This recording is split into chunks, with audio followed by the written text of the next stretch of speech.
your lick back and get your lick back. Get your lick back.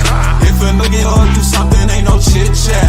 Better stay up out the way, don't get your dish splat. Stop letting this shit slide and get your lick back and get your lick back. I feel like I'm JX. J-Way. I'm a perfectionist. Adderall got me restless. I'm gone. Run with a wild crew, they get reckless. Young boy, come up off that neck. Give me Into that. the trends. See a lead, be the band. Good morning, and welcome to another episode of Corner to Copa. It is a snowy morning in Detroit. Welcome to everybody around the world. Coach, how you doing, man? Man, yeah, we are already weeks away from early reporting, which is nuts. So had to throw up the different green screen backgrounds, some warmer times down south at Joker Marchant. Yes, we are 40 days away from the first game of spring training, but yeah, only weeks away from the pitchers and catchers reporting. Yeah, we've hit another milestone. We are now at the arbitration week, and pretty much everybody's settled on their deal except for the guy pictured in the graphic. Scott Harris and Tarek Skubal are going to arbitration over some big money here, actually, not some small change, not $20,000 like Casey Mize. We're talking big bucks. And so, Coach, let us know what everybody's making and what Skubal is asking for. Well, boy, heading into the offseason, 2.5-3 months ago, we were thinking, all right, well, there's some options that Detroit legitimately has. And now fast forward to today, and with the news of how far apart the organization and the camp of Boris and Skubal are for this arbitration is astounding. So in short, Detroit offered $19 million, which I guess is technically $700,000-800,000 under the most offered all time in the arbitration era, if you want to call it that. And Skubal and Boris came back with $32 million, which is a sizable difference in arbitration hearing. Even a couple million would have been a decent gap, but this has gotten national news very fast, and the optic of it on the outside is that there's no shot Detroit has any chance of re-signing him. Boris is going to make it impossible, and this is just the first step in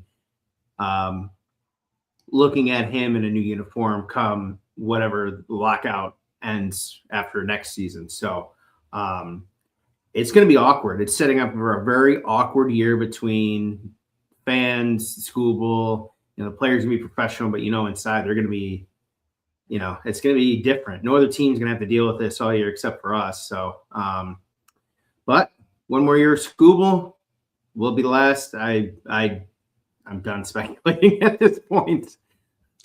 So let's get into it. So, okay, I have a question. As far as arbitration is concerned, do you blindly come back with a number? Because, I mean, obviously, you're not going to – the chances of you asking for Skubal asking exactly what the front office is offering isn't realistic, right? Is it a blind – we come back to the table with a number, or do they sit down and discuss this? Well, they have time now. So the filing is just the ending of the open negotiation without any arbiter, seeing the numbers that have now been proposed. At this point, all the other players, I think we had 8 and 9 that did settle. They all settled with the number that was given or an agreement, whichever one. So now it's these two have a set time period, and the arbiter, if there's no deal made in between that, then essentially what happens is he's going to pick one of the two numbers, and there will be no in the middle. It'll be Detroit's 19 or Skubal's 32. So for the record, offered either $19.8 or $19.7 million is the record offered. This will shatter the accepted offer if it goes to Skubal's way, and it will kind of reshift the market for your, top elite 1% players at each position. So is he okay? So last year, Skubal made $10 million. Is he just justified in asking for $22 million more dollars, in your opinion? I mean, he's certainly worth 25. I mean, Is he justified in asking for 32 though? Yes, because Really? 22 million more yeah. dollars. Think about it. The number that floated out there last summer was 10 for 400, and that was 40. Right. So, and he's got back-to-back Cy Youngs. He has literally carried this rotation in his back pocket the last 2 years. He has dominated the American League. The only other pitcher that may have a minute edge in some scope of metrics is Paul Skeens, and that's it. Okay. He's been that good that long, and yeah, I mean, look, if you were him, if any of us were him, like, I want mine. I don't know what's going to happen the following year when I don't have a big extension in front of me and I'm looking at a lockout. So an actually $13 million, if they don't play that year, they don't get paid. Is that on us? The fact that he has a uncertainty about his situation, that's on us. Well, it's certainly a tactic. I mean, you look at what's happened the last year or two in terms of how late, not just our own guys. You know, Bregman just signed last night. We'll get into that later. You know, you're seeing high-level names waiting later and later and later into practically spring training or early reporting before they're signing. So I don't know. I don't want to say it's going to be a new norm with this potential lockout next year. We'll have to wait and see. But that had been the case this year and at least last year of recent. Yeah. So as it stands, they still do utilize that middle ground. And if they decide that Schoolboy's worth a penny over that 22.5, he's going to get 32, which is. Well, it was the radio 97.1 on Friday. It was a funny Valenti and those afternoon show. And they said, he goes, "Oh my God, I do not want to have to be that Tigers front office, lawyer or arbitrator, whatever you want to call it. That's got to go step in front of this arbitrator now and justify why he is not worth $32 million. It's going to be weird. Because your boy's going to be in the unemployment line after that, no matter what happens, because that's just feeding him to the wolves. Yeah, it's weird. I mean, yeah, it's a weird stance to have to take, but I mean, at that point, you just damn near capitulate. You just give it to him. I mean, maybe you're only making it worse. Maybe there is some justification, though, not necessarily personally to him, but he does pitch every 5 days, and he does give us a good chance of winning normally when he pitches. But I mean, we don't win all those games, so I mean, I guess without him, where will we be? No playoffs for sure. So yeah. Oh, hold on. We got some comments here. Hi. Appreciate you. You said I liked. All right. So what's next on the agenda? Oh, the Cubs. The Cubs were busy this week, man. They had a hell of a week. They went out and got Edward Cabrera in a trade for 3 prospects. They gave up the number 1 prospect in Owen Casey. And my thought process was, nah, you got to find somebody to replace Tucker. I mean, that's all fine and dandy, but you just traded away your corner outfielder that was going to be the predecessor to Tucker in Owen Casey. And they follow it up on Saturday night in the wee hours of the morning with signing Alex Bregman. So that's a bat that we have. I think they said we were pretty cold on him this time. I think it was a lot more hot last summer or last winter.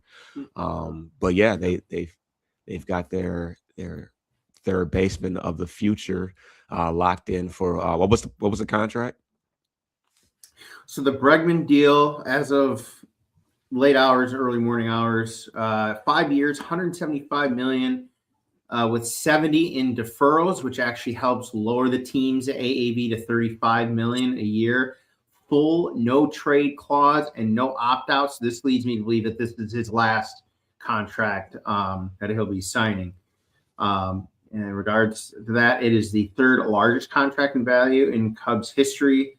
Comes off the heels after he opted out of his $40 million option with the Red Sox, which he finished in hindsight with a slash line of 273, 360, 462 with 18 home runs and 62 RBIs in 114 games, limited due to injuries, primarily due to his quadriceps.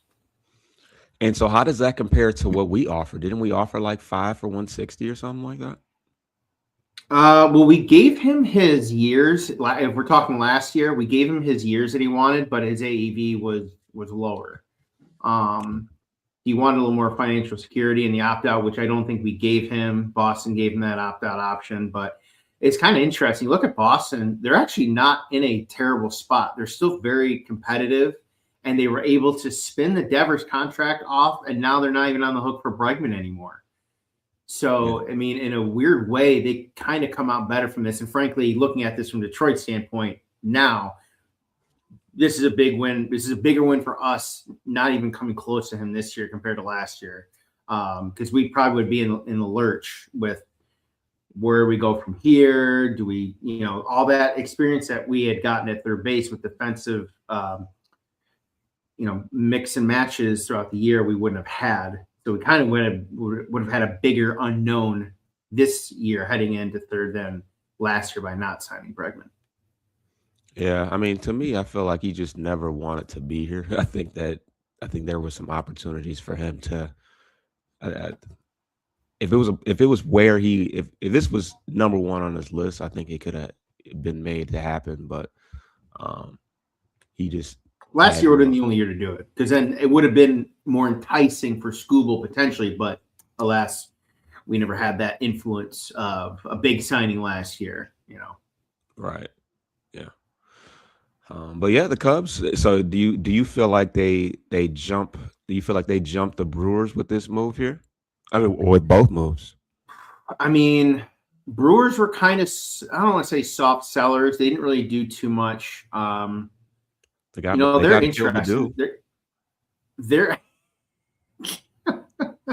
hey, you might have to trade that jersey hanging up in the back for a Brewers one now. Oh yeah, that'd be fine.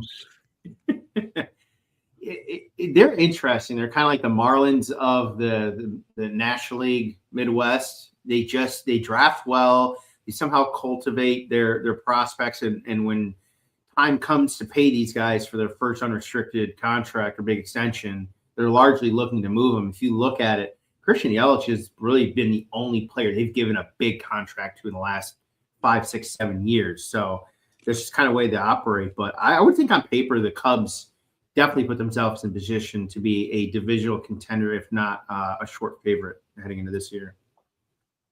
Yeah, and the fan base always cries about how they don't spend any money and they're cheap, but hey, they ponied up. You guys can have Javi Baez back for that money. Thank you.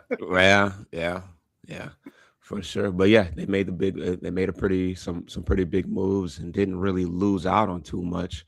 Outside of that number one prospect who, you just never know with them. But yeah, we'll see how things go. We'll get to our first break, and then on the other end, we'll see what we got going on.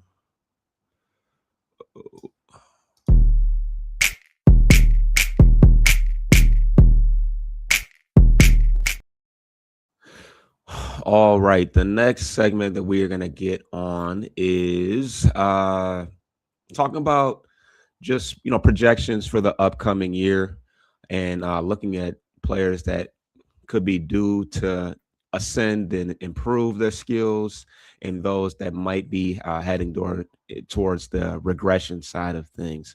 And we'll start with the bad news. Who do you have as a player that could be due to regress this year? Just because I think it's probably the obvious one right now, and just because I think what we saw, the split throughout the year last year, and it was well documented on here and elsewhere, especially the last 2.5 months down the stretch of the season before the playoffs. At least from a hitting standpoint, I think Riley Green is probably your largest opportunistic targeted regression player right now, just because of his swing rate and the amount of times he struck out last year. I mean, he literally was living in the best and worst of both worlds in that aspect, because normally it's not 100% correlated, but usually if you're striking out a lot and you're chasing a lot, you ain't hitting the ball too well because you're just not seeing it. But he had that small little pocket of whatever, 8% of where, all right, well, I'm going to miss everything else. If I do make contact, it's going to go boom. And that's pretty much what he did last year. So at the same breath of it, he could end up improving overall as a clutch hitter and hitting more consistently and striking out less. But That'd be nice. Yeah. given that his, I don't want to say arrogance, but we'll say bravado in some of his late season interviews, I don't see that happening. In fact, I probably see his power regressing, some of his run production drop a little bit. I don't think he'll hit as many home runs, but he would be right now, in terms of a hitting angle, my top targeted regression player. Okay. I thought that you would actually go with the one I chose, but my guy is the Javi Baez. I mean, he was an all-star last year, which nobody had on their bingo card. As you can see, the hitting approach has not improved much. I mean, it felt like it did, but he's still in the 1 percentile of chase rate. He's still striking out a ton, not taking any walks. I love the defense.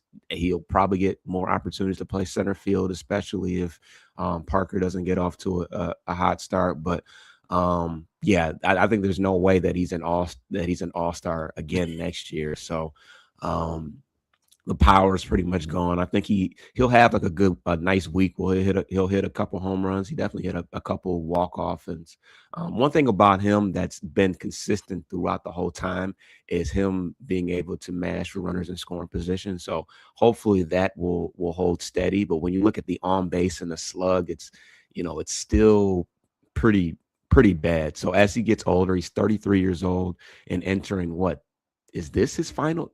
Or next year, I think it's his final year on the contract. Yeah, he still has another year. Yeah. Jesus Christ. Yeah. So, yeah, I think it's time to, really start looking into. I mean, I think McGonagall is gonna be the predecessor eventually, but I don't necessarily want to see Javi playing every day if we don't have to.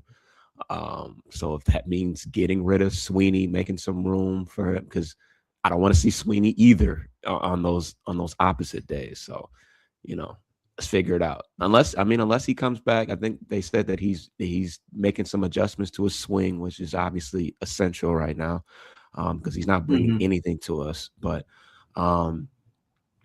interesting enough, his bat speed is still, very much above average, which shows you that the physical and the athleticism is still there. But yeah, can't bank on another all-star year from Javi. Although he was one of the few hitters that hit during the playoffs, which was nice. But what were you going to say? I was just going to say to tie it into what we could potentially see, because I know it's been ongoing, and it's something later on as we get closer towards opening day and whatnot. I'm sure it'll be a focus for both of us, and I'm sure a lot of our own friends and other Tiger fans out there. It could all be, again, with Parker Meadows. If he gets off to a slow start along with Javi, all right, well, you can't have both these guys not hitting and still be on the roster. So at that point, I could see Parker going down, Javi going to center to platoon, and then McConaughey makes his essentially debut through that avenue as well. But not to get too far into that, but let's just say, they get towards the trade deadline, right? Not going too well, but they're still maybe in the middle of it. But Javi is just continuing to regress. Are you moving him at the trade deadline, regardless of where you're at that? If there's any value that we can get out of him, sure, yeah, if he's bottoming out, yeah, it's to get him to get that contract off. Eat some money if you absolutely need to, because he's in that ballpark of Arenado right now. Of course, he's making more. Actually, I don't know who's making more money, but at this point, they can't give him away. So true. So yeah, or swap them. I don't know. Why would the Cardinals want him? Yeah, they're kind of already in a rebuild as it is. I think they're in year 2 of their rebuild.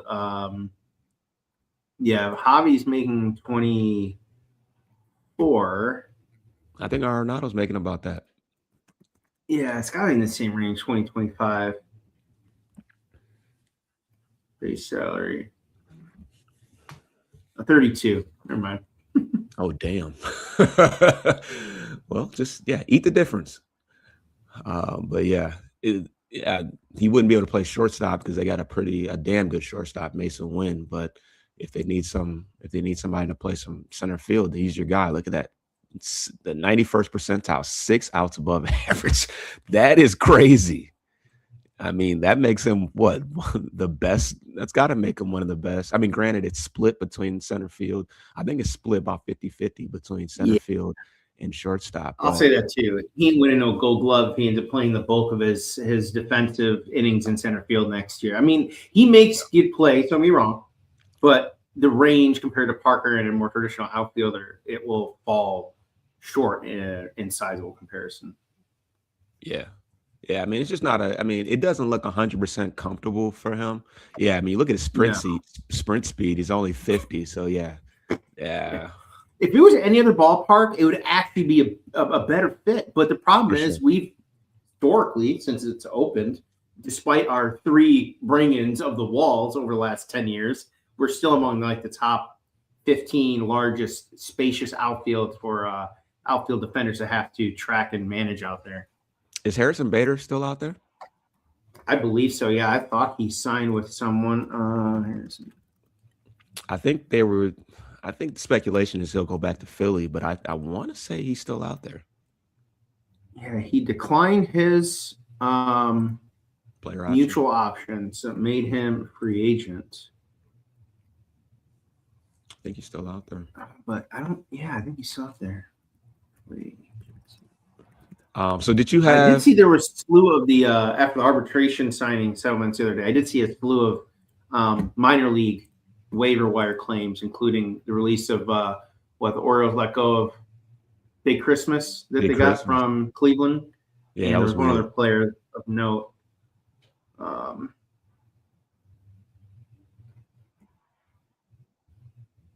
All right, so it looks like just as of yesterday, Harrison Bader's been linked to potentially a 1-year reunion deal with the Mets, potentially. Oh, okay. He had he had arguably the strongest offensive campaign last year between the Phillies and Twins, posted a 277, 347, and 449 slash line, 796 OPS, and a 3.9 WAR, and a career high 17 home runs. 3.9? 3.9 WAR.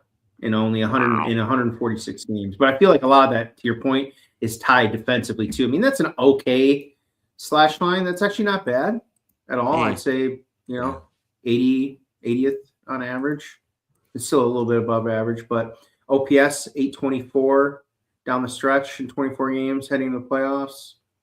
Yeah, I mean, he's essentially just a slap hitter. A lot of 17 home runs ain't bad either. No, it's not. It's not. Yeah. You look at the hard hit rate. You look at the chase, the whiff. He's not the expected on base. It's like, but yeah, he definitely had some pop in his bat last year. So, and then of course, you love the defensive metrics, just a tad better than Javi out there. But it'd be fun to see him roam Comerica, but I think you might as well try to see what you can get out of. Because if you sign someone like that new, right, you'd almost have to cut someone or right on the 40-man. I don't think they have any open spots at this point. Nah, they had to. If not, then I think they're keeping one permanently open. I think that the Malloy move was that was correlating with the Finnegan or Jansen. Yeah.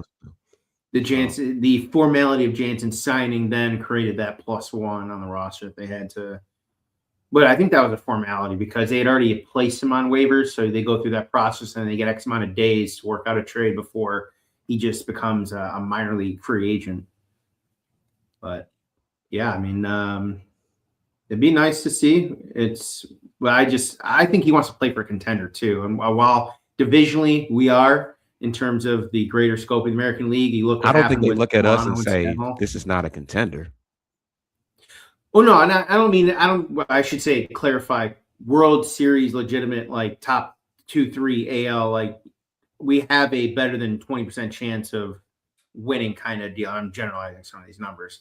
Because we haven't gotten to the ALCS yet in 2 years. I think I it'd mean, be a little neither have different if we had gotten one of the years. the Yankees fall into that. Didn't they just weren't they in the World Series 2 years ago against the Dodgers Yeah, and 2 lost? years ago. Yeah. We're Yeah. right on the cusp though. Like We gotta get to the ALCS. I mean, we have yet to get over the hump, and the Phillies didn't even get to the NLCS. no, not last year, no, but they didn't they win it like 3 years ago? Like it's either been Boston, LA, Philly.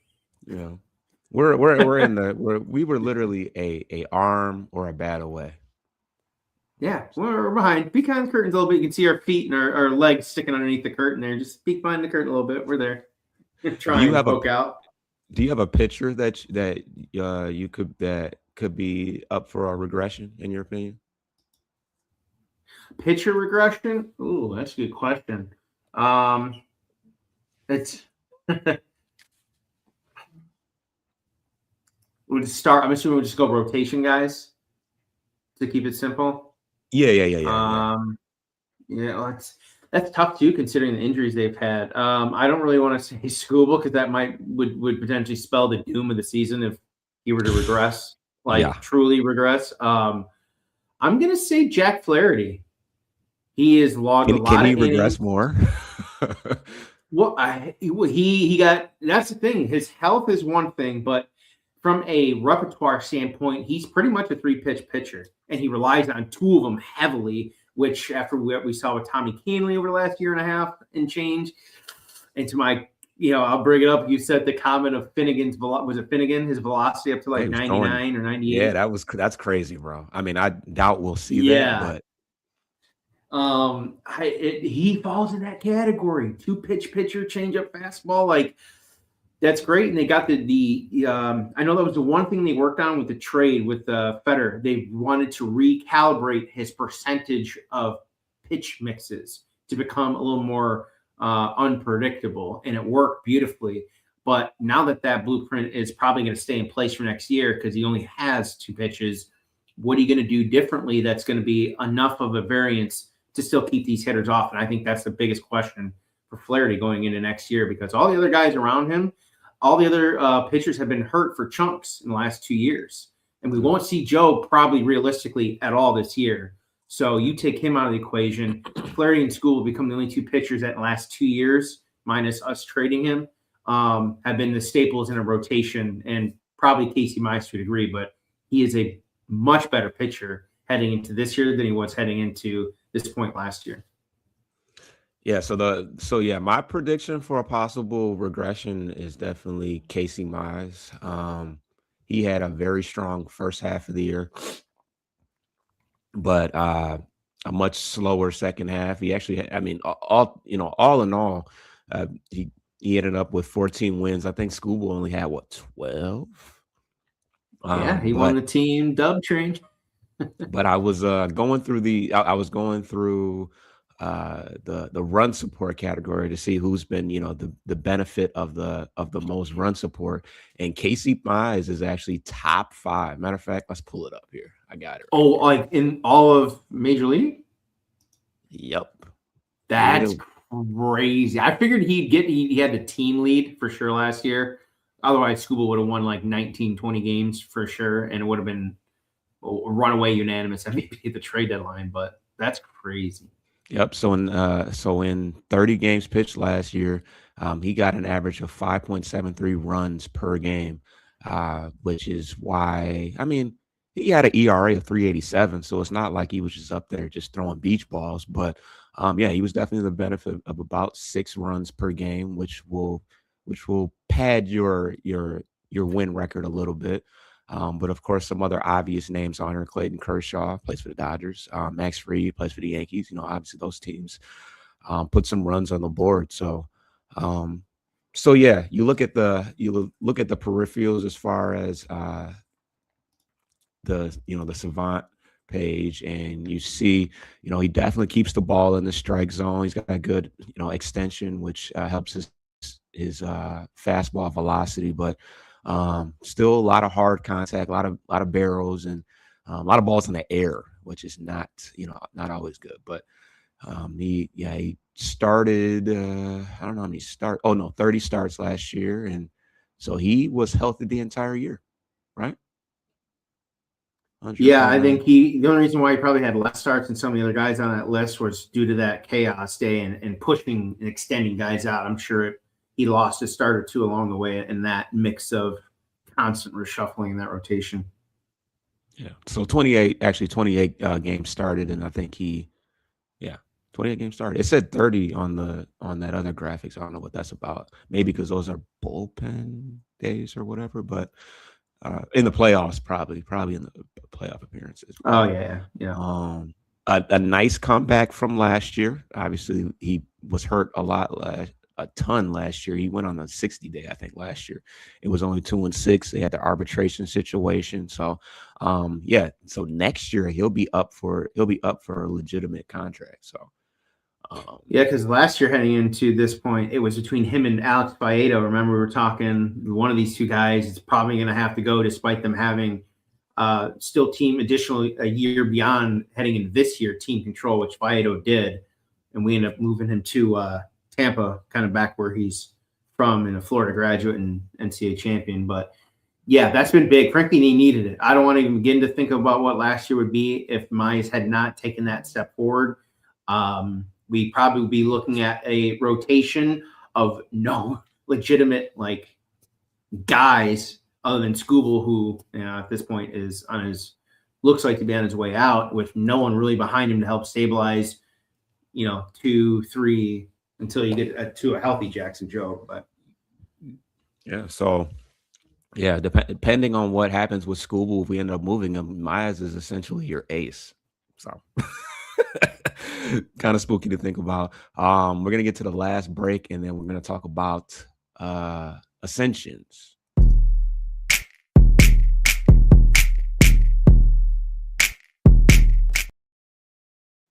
All right. So, who do you have as a player that could be ascending and improving on what they built last year? let's say from a hitting standpoint, I'm gonna, I have to, because as much as I'm losing my faith in the front office of this organization, I'm putting all of the rest of it into the players. And damn it, I was big on Dingler last year. Kind of, I guess, like between you and me, like maybe not too much of a dark horse that he ended up having as great of a year as he did. It's not like he hit 350 with 40 bombs, nothing like that. But Right. I got to imagine that if I'm going to put that good juju out there, that good karma, if you will, man, our boy Parker Meadows is going to jump onto this season this year, and he's going to solidify himself in that center field spot, and it's going to put that crap to bed, and it's going to leave a decision of, all right, well, now what do we do between Anderson, Clark, McGonigal, and Baez? That will probably be the larger picture going forward beyond the current season of just the 26 and 40 man, but how the rest of these prospects that Harris has been beating the drum about, semi-pause, to death on. So we'll see. Parker Meadows, my pick for progression for 2026. Yeah, I mean, we need that. We need that table setter. We need speed. We were last in stolen bases. We know what he's going to bring defensively, and it's been a rough go for him. He's had some stints on the injured list every year. He was on the 60-day last year, along with damn near everybody else in our outfield. But yeah, he's the guy that I feel like they believe in him. They're giving him every opportunity to make things right. And this is the year. This is it right here. Like he came up 2 years ago in September. Yeah. And then 3 years ago. I think it's 3 years ago he came up. Hold on, let's pull him up here. 3 would have been his debut, like in the middle of the year, but 2, he would have had 2 full years up with the parent club, but injuries and all that. So he debuted in 2023, and then That makes sense, 2024 is the year we went to the playoffs, and then last year he was on a 60-day and closed out the year. But yeah. And I say that with the respect to the other guys in the core that have done well the last year or two. You look at Carey, look at Torque last year, look at Colt Keith has had 2 really slow Aprils, but he has consistently progressed all the rest of the way through the end of the season. I think with the growth within that core that he's seeing directly to the locker room, to his left and to his right with those guys, it breeds a little bit of more confidence that, what, I can get this shit done. I can do it. If they're doing it and getting it done, I see it. The proof's in the pudding. Damn it, why not me? And that's the way I feel like he's going to be coming in the season. Not necessarily arrogant, like, yeah, I'm him, but like, okay, I just got to go do it now. I know I can do it. Just got to go do it. Yeah, I think the biggest key for him is going to be staying healthy. Obviously, last year he missed a big chunk of the beginning of the season with that. Didn't he have loose feeling in his throwing arm, or that was him, right? The nerve. It was like his nerve issue in his throwing shoulder. Yeah. But it was definitely a slow. Him and Matt Vierling had very slow rehabilitating processes, almost simultaneously. Yeah, he had a nerve injury in his throwing shoulder. So who's to know really how much that impacted him from an offensive standpoint too? Because boy, he was good for 2-3 weeks when he came back in July, August, and after that, pretty much fizzled out entirely. Yeah, I mean, because when you look at it, on base percentage is .291. You just can't have that, especially from the one guy that could possibly, get on the base, get on the bases and still, wreak some havoc. But you look at the fact that he does walk a decent amount. He doesn't expand the zone. So he's got the basis of what you want from a leadoff hitter. You just need him to, to not strike out as much as he does, honestly, because if he puts it on the ground, if he gets it in play, he's going to be able to, leg out some singles. So, Real quick, speaking of table setters, do you think they're going to impose any type of bunting strategy going forward? Because we saw none of it until the last 6 weeks of the year. Yeah, I mean, I think the major leagues has just done away with that, but it would be nice, if nothing else, try to incorporate more of that. I think we saw a little bit of it. I think we saw Parker use it a little bit last year, but yeah, I mean that would be great. You did mention in passing the guy that I put on the progression list, and that is Colt Keith, and we saw some improvements from him last year. And yeah, you take away the slow start to the year. He had another solid year last year. Obviously, he's bouncing around, and we'll see if he gets an everyday position to play. Actually, he was the starting first baseman on opening day. I want to say Torque was the DH out the gate, but he quickly took his first base reins back. And then, Keith was, bouncing around DH and third base and all that. But we saw improvements from his, on base. He took way more walks than he did last year. And then, improvements to his slug and OPS. He had 13 home runs last year, which matches what he had his rookie year. But he also had about 100 less at bats because he missed the last month of the year. He was hurt going into the playoffs. He had that weird injury that just kind of lingered. And then he had a horrible postseason. We got him back after the Guardian series, right? So we got him just for the last series. We left him off the wild card round, I believe. I think he was on it, or he came back for the Seattle series, if nothing else. Yeah. He was definitely hurt down the stretch there too. Because I think him and him and Glaber were the two guys that were nicked up heading into that critical time in the playoffs. Yeah. So you look at the progression from last year. Walk rate was 26, went all the way up to 73, which you like to see. It's very good. And you look at that launch angle. Yeah. You know what? I'll say it right now. I'm not worried about this kid as a hitter, and I think he might be a future projection to slide into that DH spot, and let him kind of take over that as a platoon role. And if you want to get really crazy, if Scooble was walking, to hell with the compensatory pick, because they ain't going to hold a light to the candle that is Scooble. Right. I think he could be a trade piece here in like 2 years. With everyone else you got coming behind him that are younger, that are more affordable, he's a very term friendly deal right now with 3 more years left. I think at $6 million a year. I mean, this is a potentially juicy trade option to potentially get some arms back, or another dynamic corner infield or corner outfield piece, for the years to come ahead.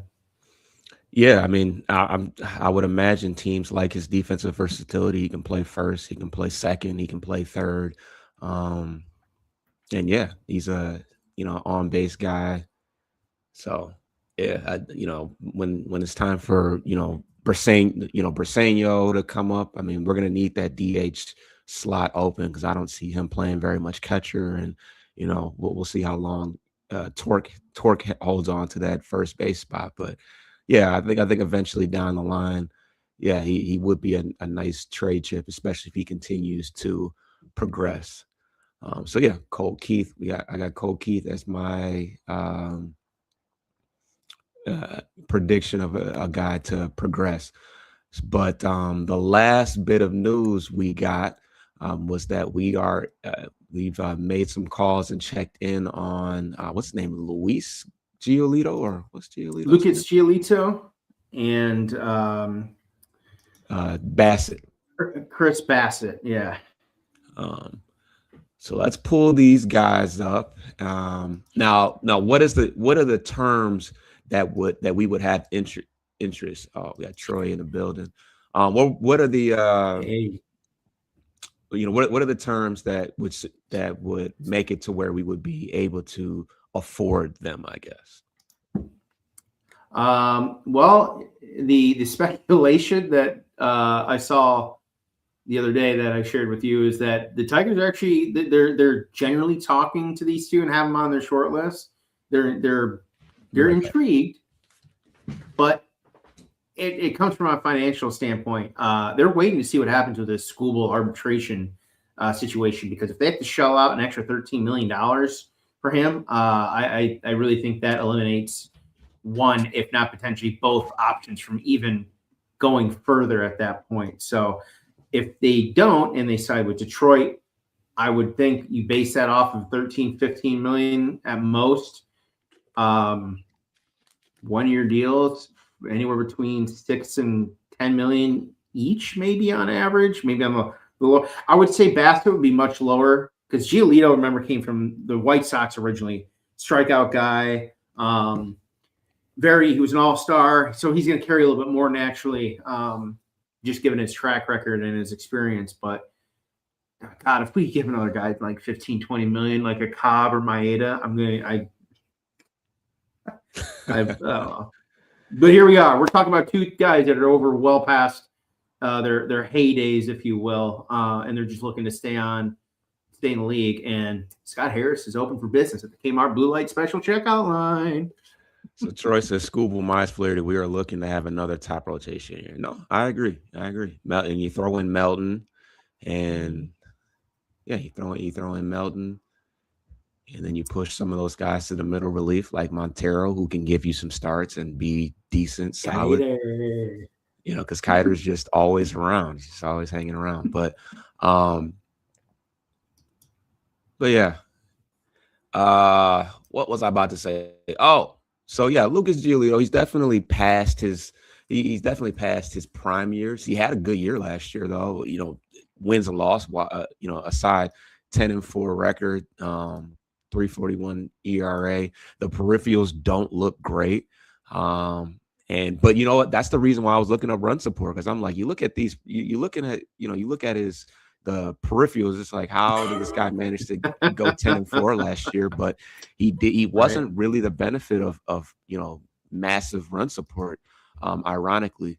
But yeah, he didn't pitch at all in 2024, so I'm assuming he had TJ. But This is his 2021. That was his like best year, as far as the savant, is concerned. And then he started to regress from there. But yeah, he definitely was a swing and miss strikeout type guy. Not so much now. So I don't know. The more I thought about it, the more I like Bassett. But as you can see, former Harvard Westlake High School, that is where Jack Flaherty went to school. So there's some connection there. And Troy, we talked about it earlier. Joe probably won't be back until what, September, they think? That was the terminology they used. He's projected to go back to competitive throwing in September. So I feel like that's not game competitive. That's clearance to begin a normal like rehab program on the shoulder to start getting it prepped for game like action. Yeah, and when you see how they're looking for arms for many reasons. One, because they're not banking on him coming back, but also two, you got Reese Olson out there. He's bound to hit the IL at least once. So yeah. But yeah, Bassett. I actually might go with Bassett.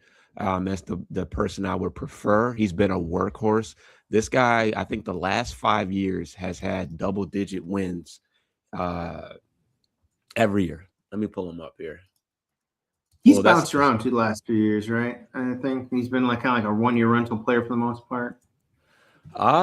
So he's been on the Blue Jays for the last 3 years, and then he went to he was on the Mets for 2022 and the Athletics in 2021, and that's where his career started. So you look at his just the win-loss record, 11 wins, 10 wins, 16, 15, 12. I mean, very consistent numbers, under 4 ERA in all those years. And yeah, that's let's see. God, he had a great playoff run here. I'm looking at his numbers right now. 8-2. This is against two games against the Mariners, and then 5 outings against the Dodgers. 8 2/3, 3 hits, 1 earned run, 2 walks, 10 Ks, even split ground ball to fly ball, 10-8. 122 pitches, never went over 26. 1.04 ERA with 2 holds, no wins, no losses, but that's pretty good. Yeah, and he's not a guy you hear about, but I mean, the numbers really don't lie. As far as the peripherals, low walk rate, ton of weak contact, keeps it on the ground.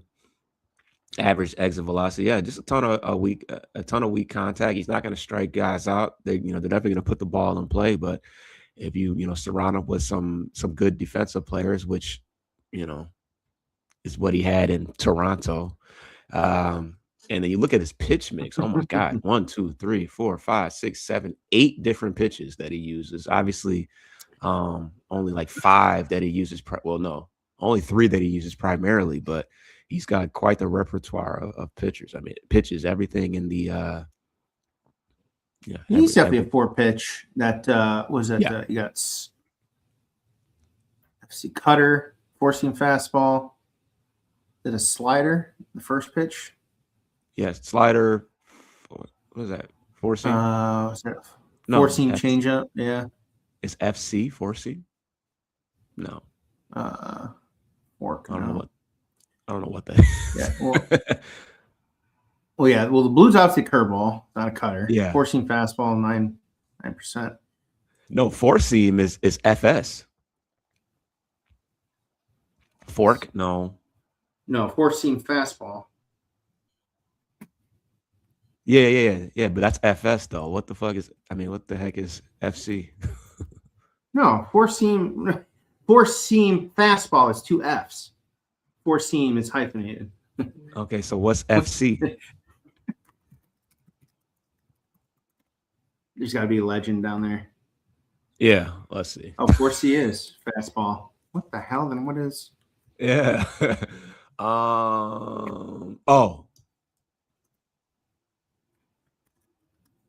Split finger. All brought to you while we're Wait. live. Hey, it's all the same. What? I don't It's know. it's telling me FC, FF, or all. I don't know. There's got to be a legend on some on that tells you what it is. But Sinker. Split finger. four seamer. FS is four seamer. There you go. You're all right. Slider, You know that. sweeper. Oh, SI is sinker. Okay, the orange.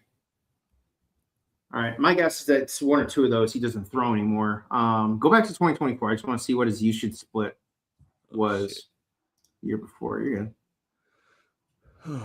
Ooh, so his FF dropped off entirely. Okay, so he does mix around with some of these then. Okay. Yep. Sometimes they'll leave like dormant pitches up from the year or two beforehand just to show the historical collection of his pitches. But yeah, he's a looks like the kitchen sink kind of collection. For sure. And it looks like he had a pretty good improvement from last year, even though he still won. Oh, he won 10 and lost 14. So yeah, he's 36 years old, which is right up Harris's alley. I think I don't want to bring up Cobb, but different story between the two of them. I mean, he pitched 171 innings in 2024 and had 170 this past year and 200 in 2023. So he's got a rubber arm, which is what we could use. So we'll see.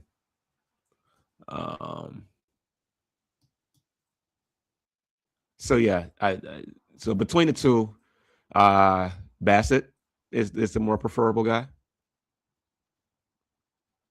Yeah, based on, if we're not necessarily going to rely on him for, regular season try. It's just a postseason kind of guy mostly, help us get there, bridge some gaps here and there, help with any attrition issues that we may endure.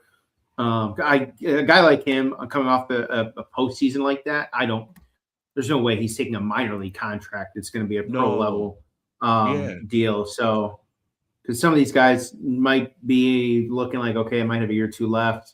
I'll take a minor league deal. So that way, when I get called up, I'll get my prorated amount for the rest of the year. But yeah, it'd be nice to have a little bit of an additional insurance policy in case anything else happens. And essentially, we're operating without Job essentially this year. So I think at that point, you keep that extra roster spot in the 40-man open for that reason, knowing that you're already going in a little bit nicked up, at least full health from your pitching staff. Yeah, and there's still Zach Gallen out there. It's got to go somewhere. But and we haven't been linked to him or anything. But another option of a guy that on a short-term deal, innings eater that we could buy low on because he's coming off a pretty rough year. I think he had a better second half though, but we need another. I think we still need another high-end guy as a predecessor for Scooble until Melton is ready to kind of take those reins over. So yeah, I don't know. Yeah, there's some other pieces around Gallen right now. I'm seeing about 5 days ago, so not too far after New Year, rumored to potentially be in early talks with the Cardinals. That doesn't seem too much sense considering their rebuild, right? Because it basically you'd be going there to retire essentially. Or it looks like the Braves are potentially interested in him, but that was a few days ago. But they've made some signings too. They all might be in the same camp together. They're waiting to try and get that number down a little bit, which from a strategic standpoint or tactic standpoint, we've seen a lot in the last year or two. So guys late, Jordan Montgomery being one, and then he fired Scott Boras after he signed a short deal with Arizona heading into 2024. It's happened. So I think some of these GMs are playing the wait and see to save themselves an extra 10% on another JetBlue holiday. Yeah. I mean, yeah, I think the longer it goes, the more of an advantage goes to the owners, I think. So just the time's are ticking, man. Pitchers need to know where they're going to report. So, but yeah, that is our talk about starting pitchers that we probably won't get. But I guess we'll just see how the Scooble situation plays out because we might be on the hook for $32 million. So that'll definitely eat up some of everybody else's money. Troy says, you guys think we could make a run with this roster? I like our bullpen a lot. Yeah, I think that it's going to be a two-man race between us and the Royals. We are the favorite. Odds came out earlier this week. We are the odds-on favorite this year to win the Central at like plus 120. So, whereas last year we were the short second favorite behind Cleveland. Wasn't the Twins? No, I don't. Well, it may have been, which was weird, but we knew heading into last year it was going to be between us and Cleveland. Minnesota had already started pushing some of the other guys out at that point. Yeah, and my perspective on it is this: when you look at our opening day roster last year, we had Manuel Margot and Ryan Kryler on that lineup, and we started out hot out the gate. After we got swept by the Dodgers, we started out pretty damn hot. Slow start. Kryler didn't make it through May. Yeah. And Margot, I think, had one good series and then pulled a hammy, and then he was in AAA for the rest of the year. So, knock on wood, I highly doubt Winslow Perez, Parker Meadows, and Matt Vierling all start on the IL like they did last year. So, in that regards, we're better off. So, MSU Detroit fan says cheap. Yeah. He says, hear that? That's the sound of Little Caesars Pizza, but unfortunately the bad side. Yeah. Yeah. Now that it's it's up to $7.99 or $8.99 around here now. No longer $5.55. Right. Yeah. And Little Caesars got a lot of my money this week. I went to 2 Pistons games. So they should be a little better off, I would like to think. Got that divorce payments coming. But yeah, anything else you want to talk about before we wrap up? We're almost just about at the hour mark. Yeah, there's not too much, I think, in terms of, I think you did a good job noting some of the players that are still out there that it probably will be a formality unless weirdly one of these guys decides to just randomly up and retire. They'll eventually find a home somewhere. However, that carousel ride will continue for them and their agent at this time. I would say pretty much most of the dust has settled, and the players, at least in the American League, this offseason compared to how the playoffs ended, the bigger players made moves, and everyone else underneath kind of really didn't do too much of any major newsworthy moves or reshuffles. It seems like our division is quietly going through a larger rebuild. Cleveland's kind of done it over the last few years. Minnesota has been a little more aggressive lately, and the White Sox, obviously going back to 2 or 3 years ago, I think they pretty much have finished their rebuild entirely, not from we are improving from a record standpoint, from a player personnel. They pretty much fully transitioned over. Your Chris Sales, your Lucas Giolito's, your except for Luis Robert. They need someone to market. There ain't another team. The only players left on that roster that people know of to market. The young guys. I mean, the young guys. They're youthful. Who's that? They didn't have a middle infielder that killed us last year. Like one of the 2 decent players they had. One of the prospects was just killing us last year. I'm like, I don't want to see this kid again. It might be a problem, but I think this division again sets up for Detroit to. I mean, look, we said it last year. If they don't win this division, it's a failure, 100% across the board. I don't care what else happens. You need to win this division, period. And, we'll see what happens from the trade deadline and everything this year, way ahead of it. But as of right now, this team is in the playoffs heading into September based on the division alone and really not taking much more outside of, Toronto, some of the other playoff teams that we had last year. So could they make a run? Sure. It just depends on 162 games. Yeah. It just depends on everything. But yeah. That'll pretty much wrap it up. We'll definitely keep everybody in tune in the event something happens. We spend some money. Scooble, settles on whatever the amount of money he's gonna get. And before you know it, we'll be covering spring training baseball. So it'll be full speed ahead at that point. But definitely subscribe to the channel. We're simulcasting on Bleachers to Speakers and Corner to Copa. We're trying to build up that Corner to Copa page. I'm putting shorts every couple days over on Corner to Copa on any updates that go on throughout the week. So you definitely want to tune in there. And we appreciate all the familiar faces that pop back in. Let me see, the Troy fan, Troy, and a couple of new people as well. So, yeah, stay tuned, and we will be back soon. We just cracked that hour mark, so we're going to get on up out of here. Get your lick back. If a nigga gon' do something, ain't no chit chat. Better stay up out the way, don't get